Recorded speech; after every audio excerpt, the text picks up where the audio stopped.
Ibadah kurban yang dilakukan umat Islam pada Hari Raya Idul Adha merupakan kegiatan rutin yang dilakukan setiap tahunnya. Jadi umat Islam melakukan penyembelihan jutaan hewan pada tanggal 10 sampai dengan 13 Dzulhijjah. Namun karena ketidaktahuannya, pada saat itu para pengelola hewan kurban melakukan banyak kesalahan yang terus berulang pada setiap tahunnya itu. Jadi ada cara-cara tersendiri untuk melakukan itu, baik cara merobohkan, menguliti, dan memilih daging-daging yang baik. Jadi di situ ada cara-cara tersendiri yang harus diperhatikan dan dilakukan. Jadi tidak sembarangan untuk melakukan itu Jadi harus memeriksa dulu untuk kesehatan hewan tersebut, untuk memastikan apakah hewan kurban tersebut dalam kondisi sehat Tujuan pemeriksaan antetortem adalah mencegah pemotongan hewan yang secara nyata menunjukkan gejala penyakit hewan menular dan zoonosis, yaitu penyakit hewan yang bisa menular pada manusia, dan juga mencegah kontaminasi dari hewan atau bagian dari hewan yang menderita penyakit kepada manusia. Maka harus menentukan status hewan apakah bisa dipotong atau tidak, dan mencegah pemotongan hewan betina yang produktif. Dan juga ada cara untuk merobohkan hewan tersebut ternyata ada pengaruhnya terhadap kualitas daging yang akan dihasilkan nanti. Jangan sampai hewan mengalami stres dan tubuh mengalami marmar agar kualitas daging yang dihasilkan akan lebih baik dan daging tidak mudah busuk. Maka kita harus memperhatikan cara-cara yang benar dan melakukannya. Penyembelihan tidak dilakukan sekali gerakan dan tanpa mengangkat pisau.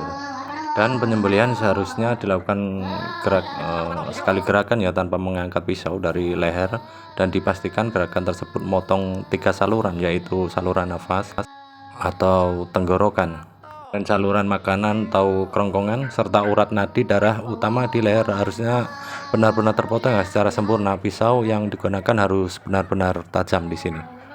Yang harus dilakukan lagi yaitu menusuk jantung agar hewan cepat mati sebelum benar-benar mati. Jadi jantung akan memompa darah keluar tubuh itu.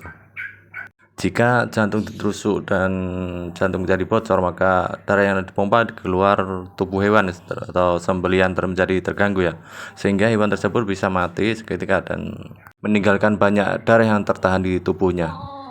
Pemisahan kepala menyebabkan terputusnya sumsum tulang belakang hewan yang baru disembelih. Jadi kondisi leher hewan yang terbuka setelah disembelih memberi perintah kepada jantung untuk memompa darah keluar tubuh secara optimal. Jika jantungnya sedang aktif memompa darah kemudian sumsum tulang belakang diputus, maka jantung akan kehilangan kontak dengan otak jantung akan berhenti berdetak dan menyisakan banyak darah di tubuh hewan. Memotong kaki, ekor, menyayat kulit sebelum hewan benar-benar mati akan menyiksa hewan tersebut yang membuatnya stres Jadi akan berakibat turunnya kualitas daging. Daging akan mudah busuk, juga akan mencegah konsentrasi aliran darah yang keluar dari tubuh hewan yang disembelih.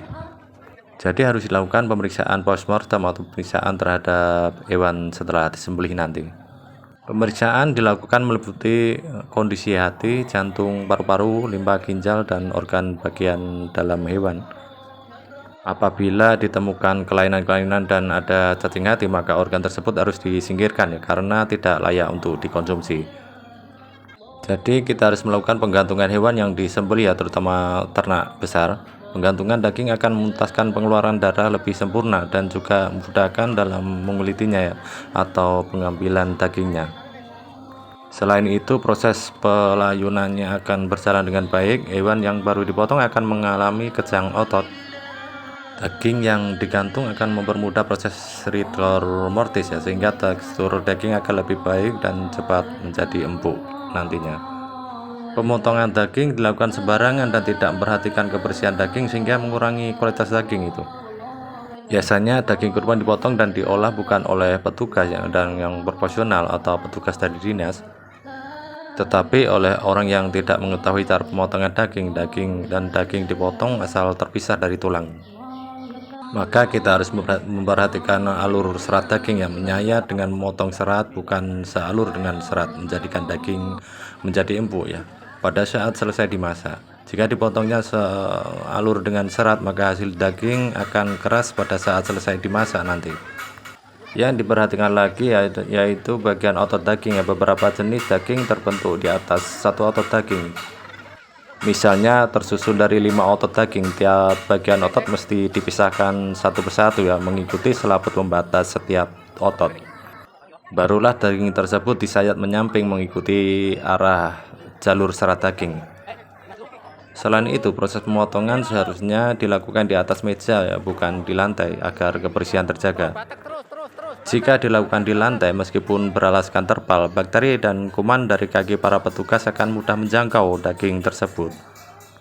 Pemotongan daging dan jeroan juga harus terpisah ya, karena pada jeroan terdapat kotoran, dan untuk mengeluarkan isinya kita pakai air yang mengalir saja ya, biar sempurna kebersihannya. Karena dengan begitu hasil yang didapat akan benar-benar bersih. Maksudnya daging dan jeroan harus dipisahkan ya, jangan sampai tercampur. Jika sampai tercampur, maka daging akan terkontaminasi terhadap kotoran tersebut, maka bakteri akan masuk ke dalam daging tersebut. Jika terjadi seperti itu, maka akan menimbulkan beberapa penyakit terhadap tubuh kita saat dikonsumsi nanti. Baik, seperti itu ya, sebagai pengetahuan saja. Jika ada kesalahan mohon dimaafkan, dan studinya untuk memberikan tambahan-tambahan informasi yang lebih banyak dan sempurna lagi ya, agar kita menambahkan ilmu yang lebih baik lagi dan informasi-informasi yang lebih berguna lagi ya buat kita semua, karena memberikan ilmu yang baik adalah merupakan salah satu ibadah kita untuk mendekatkan diri kepada Allah Subhanahu wa Ta'ala. Terima kasih buat semuanya. Sampai jumpa di video berikutnya ya. Goodbye, so long, see you tomorrow. Assalamualaikum warahmatullahi wabarakatuh.